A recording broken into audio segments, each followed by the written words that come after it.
April, very good to see you. Today we get to talk about 3 strategies to retire with confidence. A recent survey by AARP found many Americans over 50 don't feel confident about their finances. It used to be we could rely on a pension, but now it is our job to save, invest, and then pay ourselves in retirement without running out of money. So, tip number 1 is break out the buckets. Can you explain the bucket strategy, please?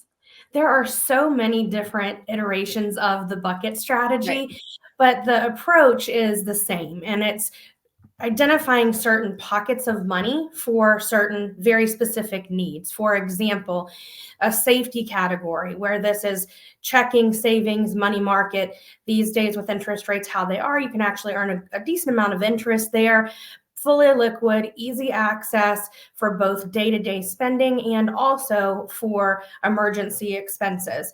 Then the income bucket, so this might be dividend strategies, certain types of bonds, structured notes, real estate investment trusts, income annuities, often a blend of all of the above, or at least some of the above.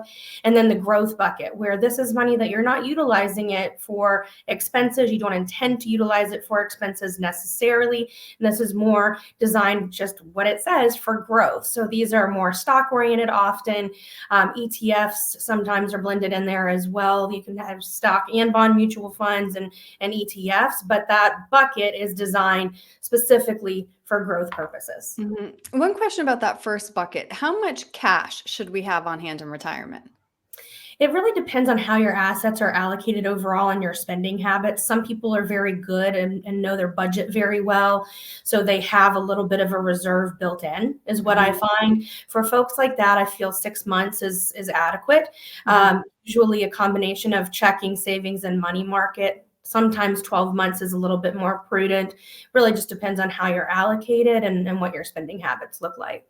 Okay, tip number 2 is consider semi-retirement. According to the Bureau of Labor Statistics, the number of people 75 plus who are working is expected to grow by 96% by 2030. So please talk through the financial and emotional benefits of a hybrid retirement.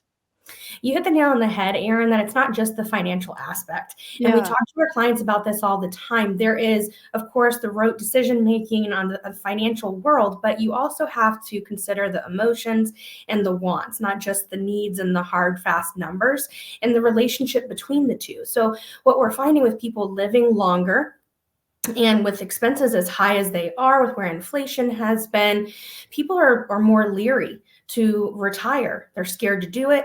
I see a lot of people who are really burned out by their early 60s of their career anyway, and they're afraid to retire, if nothing else, for medical expenses until they get to Medicare age at 65. So we talk to people all the time about considering retiring from your career, but not necessarily the workforce. And that accomplishes Mm, a couple of different things. One, you can see what it's like in a scaled fashion to earn less income. Instead of going from potentially a high income earning career to no income, no earned income anyway, that can be a very difficult mental shift for people. So it can help with that. But also, a lot of people end up with their identity is very wrapped into their profession. It's right. who they are. Mhm, It has been who they are for decades. So it can really help with that mental aspect of it on that side as well. mhm, mhm. And then last, of course, you have to do the math. In other words, have a plan, but that can be overwhelming, April. Where do we start? First is budget. And sometimes people don't like the word budget. You can look at it as a spending plan, but the challenge is if we don't have a budget or a spending plan, whatever we want to call it, then we don't know what those expenses look like until they've already gone out of the bank account, right? That we have no idea what we're spending on average. So making sure you can look back, one easy way to start this process, at least to get a ballpark, is to look at the last 12 months. If you've had any major expenses, you've had somebody who got married or whatever, house renovations that won't repeat, you can easily subtract that amount. But a good rule of thumb, look at the last 12 months, average that out. This way you're not eliminating any annual or semi-annual, kind of more expensive times a year, that sort of thing, from that overall budget need. So defining what that need is, and then really starting to look at your expenses. Are there areas where maybe you have a lot of subscriptions that you've forgotten about, and certain adjustments you can make to cable, and you'd be amazed how you can save hundreds of dollars a month often by really just looking at those expenses and seeing where they Mhm. are. Figuring out where Mhm. you are is the best way for you to be able to figure out where you're going, and then find some accountability partners, whether that's a fiduciary advisor, your partner, your best friend, a combination of all of the above to help you define what your goals are and what your needs are, and you don't know how to get there if you don't know where you're going. Really good point. Really good advice too, April. If somebody would like to sit down with you and kind of talk through these tips a little bit more, what's the best way to reach you?